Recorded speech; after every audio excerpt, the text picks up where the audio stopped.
My Kitchen, My Rules. Today we are going to continue our efforts to use up figs, because I don't know what about y'all, but when you have a fig tree in the yard, oh, you pray for a harvest.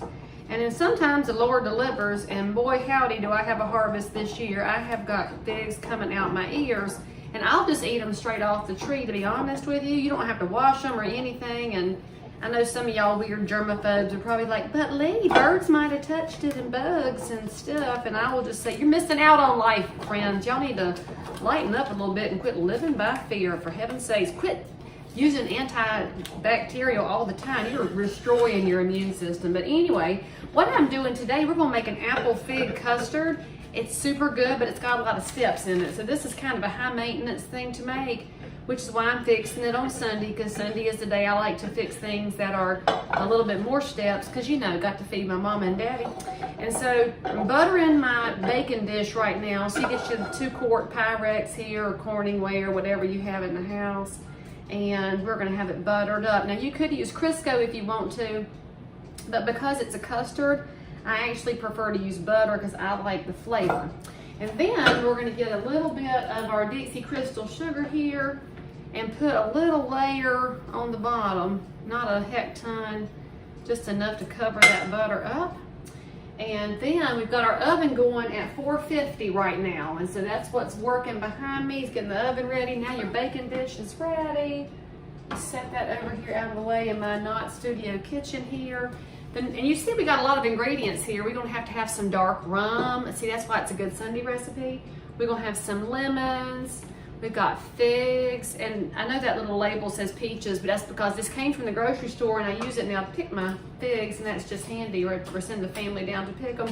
We're gonna use a real vanilla bean. I had to hunt and hunt to find that at Lowe's Foods, but I found it like on the bottom shelf of the spice area. Oh, my milk is covering up all my fine efforts here. Let's move the milk out the way. We're not gonna move the rum though. I might just drink some in a minute. I'm after church, you know. So we're gonna zest a lemon. And you know, this is one of those fun recipes because you get to use all the little kitchen gadgets that you own and that you don't use, but you have them and you won't throw them out because you think to yourself, well, I might need that one day, and so you hang on to it. And so actually, in addition to using our zester, today, friends, we're gonna use our corer, a peeler, whatever, and then we've got our cores. See, you might even have one like I do with a little apple on the end, and you're like, I don't even remember what that's for, but there it is in your utility utensil drawer. We're gonna get to use that in a minute as we fix some apples for this. And by the way, as you're thinking about what you're gonna need to buy for ingredients, you need one big old fat lemon. We can take all the zest off of him. And you'll need about 6 ounces of figs, or 8 or 10, or frankly, however many you want. You know, it's your kitchen, your rules at your house. In this one, I'm going to use probably more figs than necessary because I freaking love them. And I about got all the goodie off of this lemon, so it should be about plenty for the recipe. You need 4 big good apples, and you don't want soft ones. I like the Honeycrisp, but frankly, it's got my favorite texture and taste. And they're from Washington State, and so I will tell you something that my kids have learned from going to the grocery store with me. If the produce is not from the United States, we ain't buying it. And so right now, being summertime, I am trying to make as many fresh things as I can while all the produce is from the US, so that we don't have to break my own personal rule. All right, now we got our zest. We need to get a little bowl, which I apparently did not lay out because I forgot. So get you a bowl. And then we're gonna move that milk out of my way again, move the figs. I'm just gonna keep shuffling for y'all's benefit. See, that's because I'm kind. Get you a 1/2 cup of sugar. And of course, you know, if it's not Dixie Crystals, I don't know what's wrong with y'all by now. Y'all keep sending me these ideas for your other brands. I ain't having none of that. I'm a Dixie Crystals girl. And then we need to get our lemon zest, which would be right over, no, that's not it here. I'm turn that over with my amounts on it because I like to look at the amounts when I'm baking, as y'all know. Oh, we need to put the zest in with the sugar. Oh, golly, that smells good. My hands are gonna smell good all day. Okay, now, get all of our zest. It's real juicy too, that's a good lemon. And then we're gonna get this vanilla bean, and you're gonna have to cut it open. And you're going to wonder, Leigh, why did I pay $7 when I can get vanilla out of the jar? I imagine you could do that, but the fragrance is what we're going for here. So this is one of the recipes where I will splurge on the vanilla bean, but I reckon I should have opened the package before I started zesting my lemon.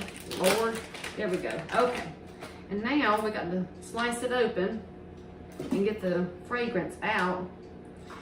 All right. So you want to kind of cut that half in two.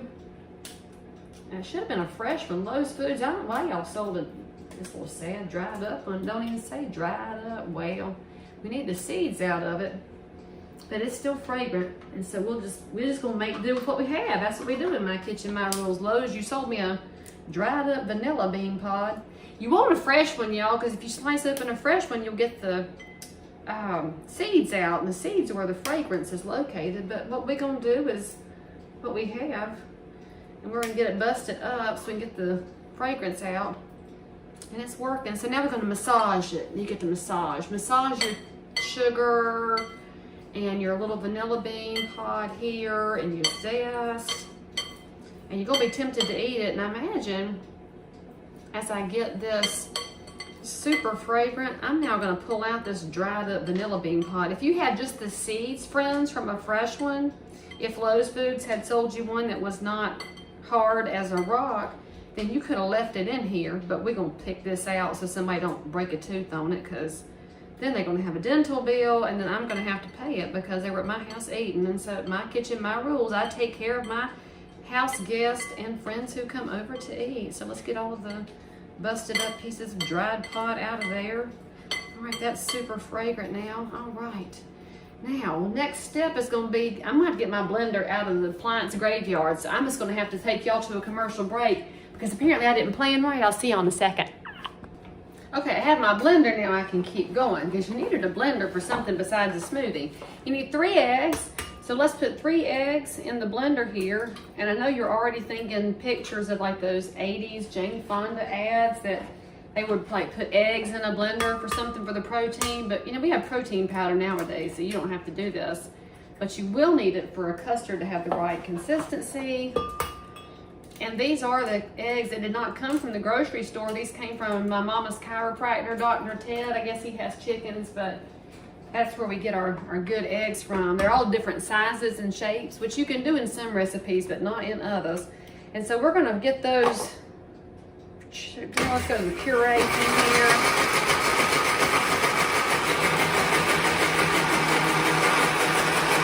Isn't that pretty? Oh, look at that nice yellow. And then we are going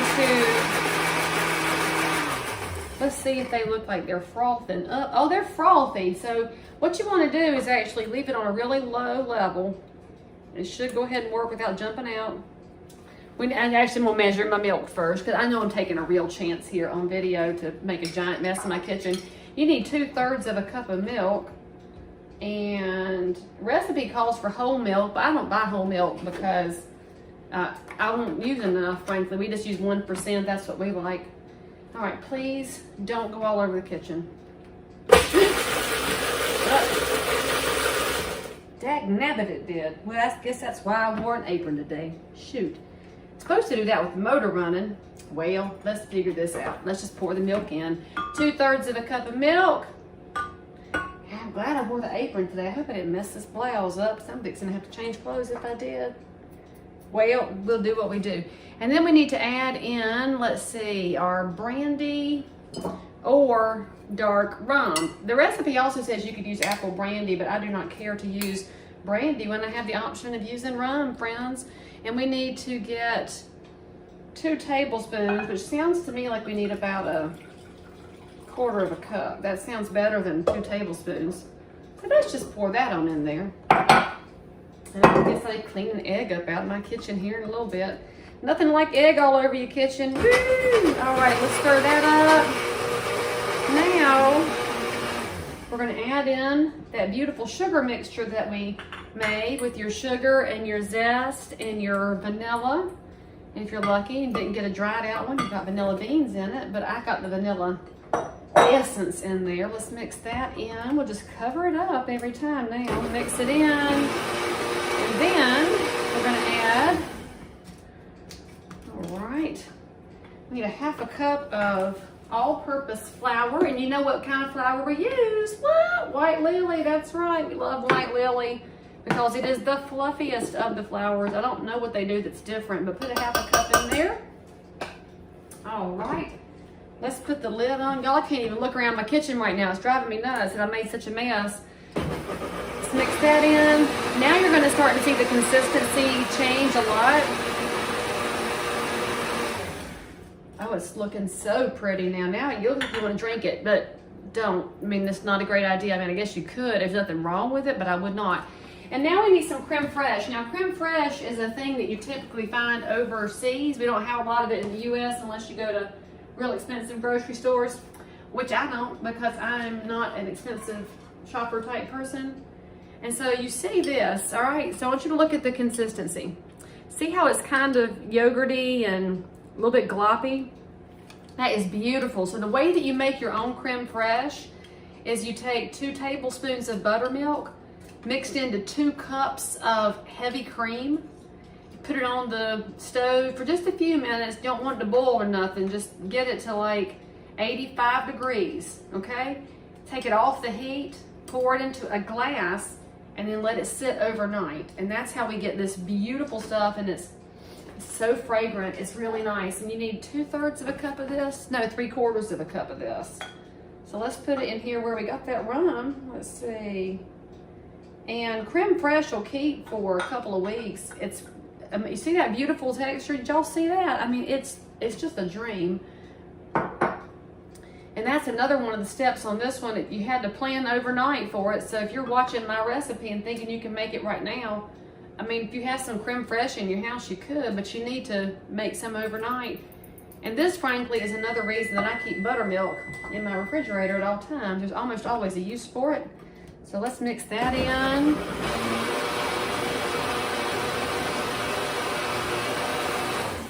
And then let's top it off with a wee tiny bit of kosher salt, just to make sure that it balances itself out. So you need like a half a teaspoon of salt.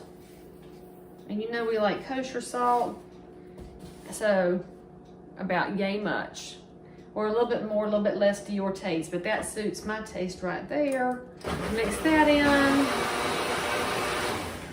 And now we're gonna let it rest, okay? So now while our custard is resting, we're gonna do the rest of the prep. I'm gonna take you to a commercial break and clean up my work area before I lose my ever-loving mind, and we'll be right back. I might even have a sip of rum while I wait for y'all. Okay, so full disclosure, I stayed paused long enough to clean up this mess because y'all know that egg went all the way over here and got on my cupboard doors, and I imagine I'm gonna keep on finding it all over the kitchen. Of course, I just mopped and cleaned. Why does it always work like that? I don't know. So anyway, I told y'all you were gonna get to use your peeler. If you have one of these laying in your cabinet and you don't ever get to use it, get it out and peel your apple. It'll take you but a second. And I'm not gonna try and be fancy like in Sleepless in Seattle. Y'all remember that part where Tom Hanks was talking to his son about his dead wife and how she could peel an apple in one long strand? I am not, nobody's ever going to have that meaningful, sad moment about me. They might not have any sad moments when I'm gone, let's be honest, but you know, I'm just going to get the job done. It don't have to be pretty, it just has to get done. So once we get it all knocked off here, and apples are so much easier than potatoes. Potatoes are a little bit of a pain in the butt when it comes to peeling them. And what we're gonna do next is get your core out. So you've seen one of these things before. It's got the little serrated edge and look, so cute. So we're gonna take this and put it right around the top of where the stem is, and we're gonna drive it straight through. It's one of those good frustration releasing activities you can do. And see, shazam, out comes the core. And then we can ring this bad boy. And here's what you're gonna do to ring it. You're just gonna slice it. See, I made it sound like it was going to be something fancy. And then if you want to be an old person in the 70s or 60s, you can get you some cinnamon and some red food coloring and soak them up and have some of those apples that used to be on the salad bar over at the fish camp. Did y'all ever eat those apples? They were the best. We used to go to the fish camp on Friday evenings, and that was a good time. And so you can see I also went ahead and peeled these apples. I wasn't going to make y'all watch me do this because I know that y'all just watch these videos for ideas and for commentary, and today you got to watch me make a mess. Woo! It's like an all-in-one to get that core out there. If you leave a little bit of skin, that's all right, because I kind of like the flavor and texture of a little bit of apple peel, but not all of it. And I see a seed snook through there. I'm going to get rid of him right quick, because we do not care for seeds in our apple custard here. All right, he's out the way. And by the way, while you're peeling these up, it's always a good measure to have some fruit fresh, which my grandma Thomas introduced me to a long time ago when they invented it, I guess. And that keeps your apples from turning brown while you're waiting on them. So I got a whole bowl full of apples here. And then before I start to peeling this last one, I'm going to put my oven on. Over here, I have a saucepan with 4 tablespoons of butter in it. And we're just using Harris Teeter brand right now. And so we'll cut that on and get that melted. And you want to melt your butter until it turns brown this time. So you're not actually just going to use it to have in the pan. We want it to brown so we get that caramelization. Get that core out of there. And let's ring this one. And then what's going to happen is after that butter is nice and browned, we are going to take these apples and toss them in the browned butter, which will make them amazing before we put them in the oven to get them roasted. Because we're going to roast these apples, and that will make this so perfect. And by the way, before you ask me what thickness, it's dependent on you. And so I like mine to be thick enough to hold some of their texture. I don't really like mushy apples. If you are somebody who does, yum. Oh, that's that in the lemon zest. Oh man, I'm gonna have to create something with that. Daggone. Seriously, y'all, put some peeled apple over here in the zest. That was good. Okay, so anyway, we're gonna let that butter brown, and then let's check on it real quick. Let's move my camera so y'all can see. What? Hey, friends. Okay. I'm still here amazed by how good that is, that apple dipped in lemon zest. Let's get that melted. And then we're going to need a little bit more sugar too. So let's see if we need to know, is there a special amount I need? Let me check. No, add some sugar, a couple of tablespoons-ish, which means we can put in however much more we want. All right, so I'll just let y'all go about your business for a second, and I'll be right back. Well, actually, I'm still waiting on that butter to finish melting and brown. So you know what we can do in the meantime is we can prep our figs. So when you're prepping your figs, take off the stems, and we're just going to slice them. And so you can see the inside. For those of y'all that aren't fig people, that's what the insides look like. It's just beautiful. And I really don't understand people that are scared of figs. And you can just pop it right straight in your mouth. I know that's what she said. I know y'all were thinking that joke. Don't be so tacky, friends. This is a family production here. And so we're just going to slice them half in two. And that's all we're going to do. So again, use as many as you want. Cut those stems off. Although, frankly, if the stem has gotten ripe enough, I will eat the whole blasted thing because I love figs. There's just nothing better in the summertime, which is why the birds are always out there in my fig tree. And we found some deer tracks too. They were trying to sneak up in there and steal my figs, and then we've got a plan now for that. We're going to keep the critters out. So let's check our butter over here while we're slicing figs. And these are just ideal. And you could use dried figs for some recipes. I don't know if you could, I guess you could use dried figs for this recipe. Although I usually only use figs when they're fresh, y'all, because that's how I roll over here. Okay, our butter is melted, not brown yet, and so we won't add the sugar in until it has browned so that we don't mess with the recipe, you know, because some brave chef somewhere thought this up. And frankly, I modify things more than create, but I am going to create something with this apple and lemon. I'm not going to stop talking about it either because now I've just dipped a fig into it. What's a fig taste like dipped in lemon zest? Let's see. Oh, also amazing. Of course, I can guess that because there's lemon in my fig preserve recipe that I've been using forever. All right. Lemons and figs are friends. Lemons and apples. All right. Our butter. Oh, you hear it? Yeah, you hear it. Okay, so now we need like 2 tablespoons worth of sugar. That looks about right.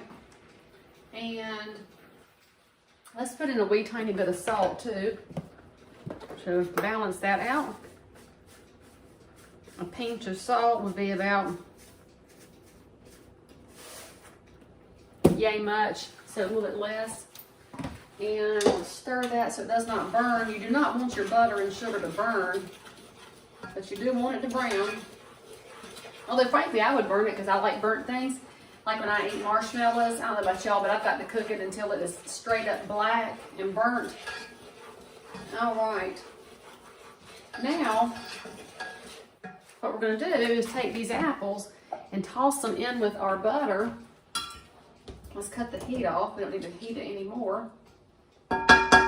So they can get a turn to be in the butter. So let's change my camera angle here.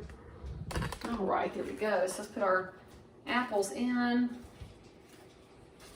And we're going to coat them. They're not going to cook in here though. Okay, remember you cut your oven on for a reason. Y'all are already wondering what in the world we're going to do with the oven. It's been on for a while. I know. And so we're going to mix these in here. Just kind of toss them around a little bit. Get a little bit of the butter mixed in. And then we're going to lay these out on my baking pan here. Look, I need a different kitchen. I did not plan this kitchen around making a cooking show, but nobody plans for the pandemic, just like nobody plans for the Spanish Inquisition. All right. So now, let's get them in a single layer though, because one thing I know about this recipe is that uneven apples will make you sad. And we don't need any more sadness in our lives. No, and this is too much trouble. They're gonna be a mess. Let's just do this, get them all spread out here. And then do it the old school way to make sure your butter spreads out. Just kind of shimmy it back and forth on the tray. And now I see all these rings and I'm thinking about the pineapple upside down cake. And my mama was one of the things she could make. Let's see, if you know my mama, you know that cooking is not her #1 talent. She has other skills in life besides cooking. Daddy always cooked when we were little. All right, so let's see. We got that evened out. Got a little bit of butter for everybody. Okay, now we're gonna put this in the oven and roast these bad apples. Put them on the top rack of move your rack up to like the top third of your oven, and we're gonna roast them in there for about 25 minutes. In the meantime, I'm gonna finish slicing my figs, and then when you come back, we will have roasted apples. And then we'll know what to do with all that custard that's resting and all these figs and all the steps, I promise. It's gonna be worth it. And as usual, I forgot to tell y'all about a little something you ought to know while you're roasting these apples. You need to pull them out about halfway through and flip them over so they can cook evenly. Can y'all smell that from where you are? I'm pretty sure you can smell that through the camera. And by the way, I don't get a lot of reader questions. I mainly get viewer commentary. And the commentary I'm going to get is, Leigh, this has a lot of steps in it, and you are normally a very simple person, right? I did look up where I got the recipe from. This came out of Bon Appetit at some point. I found it somewhere. I've never taken that magazine, but I've been on their website times, and I usually skip stuff because it has too many steps in it. But when it comes to figs, I'll try about anything to use them up while they're fresh and not have them go to waste. And you can't make so many preserves, let's just be honest. Although this year I have so many that it's highly likely that the people who use me as their realtor for buying and selling houses are probably going to be getting fig preserves as a closing gift. So if you are in love with figs, I might just be your realtor. All right, so halfway through, let's throw these back in. And now you see that look how pretty they are. See? Oh, yes. Now let's finish those up. All right, they got about 11 more minutes to go, and then when they come out, we get to put our custard together, and that's the fun part. Yay! All right, the apples are done, and don't they look pretty? And now we're going to change our oven temperature to 375, so be ready for our custard, and get that adjusted. You want to let these cool just enough. What are you fussing about? Okay. You want to let these cool just enough that you can get them in, and they won't ruin your custard. So we're going to set them over here for just a quick second. And I know y'all are getting excited about this pork shoulder here, but you don't get to know about this one. This is a secret recipe. I hadn't decided if I'm going to make it yet for y'all to say about. But I know you saw that and you know how good that's going to be. So let me cook that one for 30. And all right. That's just to get it browned up. All right, so I'll tell y'all that secret later if you need it. It's legit, like fall off the fork, ridiculously good pork shoulder. You can use a butt too, but I'm using a shoulder today. All right, so now you need your pan that you prepped so long ago with butter and sugar. And then what we're gonna do is layer some apples in there. So we're gonna put them in our dish here and use a bunch of your apples. Leave behind a couple of the prettiest ones. So your uglier ones we're gonna layer in the dish here.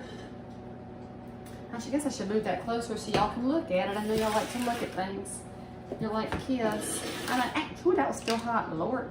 All right, so I'm gonna leave my ugly ones in the bottom and take the pretty ones for the top. And you're gonna do the same thing with your figs. Save back a couple of the less attractive ones. It's not that they're not valuable, but you know, there's a time and a place for everything. I'm gonna get the whole bottom layered with apples here. And you'll be surprised at how quickly you cover the bottom of this container. And I think I'm gonna leave behind about 1, 2, 3, 4, 5 of the ones with the best symmetry to them. You know, we're gonna make this into a math class since school is starting back up. And then we're gonna layer in some figs.